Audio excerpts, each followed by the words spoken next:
또는 영상으로 봐셨던 분들은 아마 모두 참담함을 느끼지 않을 수 없었을 것입니다. 인권이 무엇입니까? 사람이 살면서 존엄을 인정받고 당신도 우리와 동등한, 그래서 살만한 가치가 있는 사람이다라고 하는 것이 인권입니다. 인권은 죽는다고 사라지지 않습니다. 코로나19를 겪으면 전 세계가 애도의 정치가 중요하다, 애도가 중요한 인권이라고 얘기했습니다. 왜냐? 죽은 사람을 어떻게 대하는가, 망자를 어떻게 대하는가에 따라 그 사람의 존엄, 그 사회의 존엄을 확인할 수 있기 때문입니다. 분향소를 설치했습니다. 앞서도 권영국 변호사님 말씀하셨듯이 집시법 15조에는 적용 제외 조항이 있습니다. 감용산재는 대상이 아닙니다. 신고의 의무가 없습니다. 왜 그랬을까요? 결혼하고 혹은 사람이 죽어서 상을 치르고 추모제라는 것은 집회에 신고할 의무가 없다는 것은 공동체가 그 과정을 통해서 함께 서로를 위로하고 서로를 축복하고, 그래서 함께 공동체 사회의 삶, 더불어가 사는 공존에 대해서, 인권의 가치에 대해서 얘기할 수 있는 것이 감홍상제이기 때문입니다. 우리는 고인을 기억하기 위해서 거리에 분향소를 세웠습니다. 특히나 양해동 열사는 왜 죽었습니까? 스스로 죽었습니까? 사회적 타살입니다. 국가폭력입니다. 과잉 수사가 그의 목숨을 앗아갔습니다. 그래서 거리에서 함께 애도를 하고 사회적 애도가 필요하고 사회적 힘으로 더 이상 이렇게 무고한 죽음은 없게 하자라는 것이 분향소의 목적이었습니다. 집시법도 알겠지만 최선의 인간으로서의 도리, 존엄에 대한 인정, 싸그리 짓밟았습니다. 너무나 아팠습니다. 너무나 참통했습니다. 너무나 비통했습니다. 어떻게 이럴 수가 있습니까?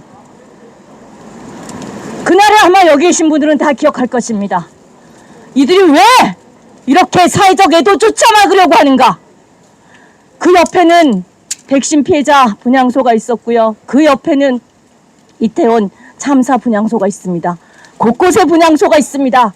근데 서울만 안 된다고 합니다. 왜 안 될까요? 이 배후의 핵심, 윤석열 정권이 있는, 대통령실이 있는 서울이기 때문입니다. 국가 권력의 핵심, 국가 폭력의 핵심이 이곳에 있으니 거리 분향소는 안 된다고 합니다. 말이 됩니까?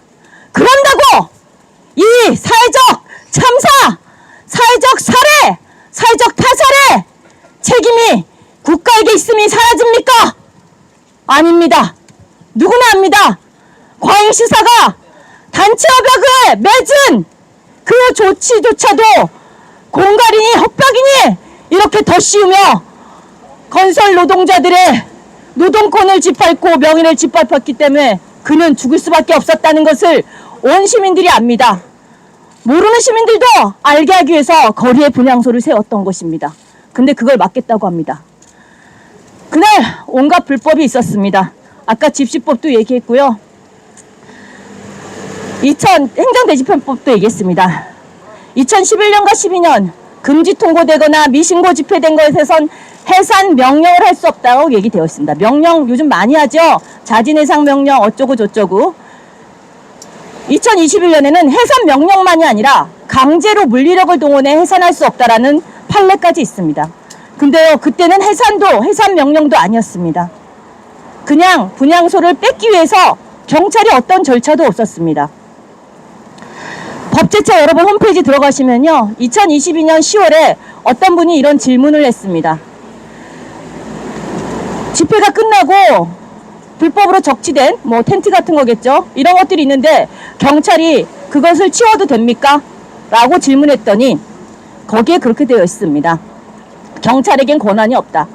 그리고 해산이라고 하는 것도 2011년, 12년, 21년 판례를 얘기하면서 해산도 신중해야 한다고 하며 행정대집행법 절차와 구청이나 이런 곳에 협의를 요청해야지 경찰이 그 물건을 치울 수 없다고 나왔습니다. 자신들이 그렇게 얘기하고도 법에도 그렇게 써있고 판례에도 그렇게 써있는데 완전한 불법이었습니다. 그런다고 해서 우리가 이 국가폭력을 넘어갈 수 있습니까? 넘기겠습니까? 넘기지 않을 겁니다. 이 죽음의 책임을 우리는 물을 겁니다. 왜냐하면 또 다른 희생자가 나올 수 있기 때문입니다. 건설 노동자가 수년간 이루었던, 인간답게 살고자 했던 노조를 건설해서 최소한 이루었던 존엄한 일터, 존엄한 노동의 조건을 더 이상 뒤로 돌릴 수 없기 때문입니다.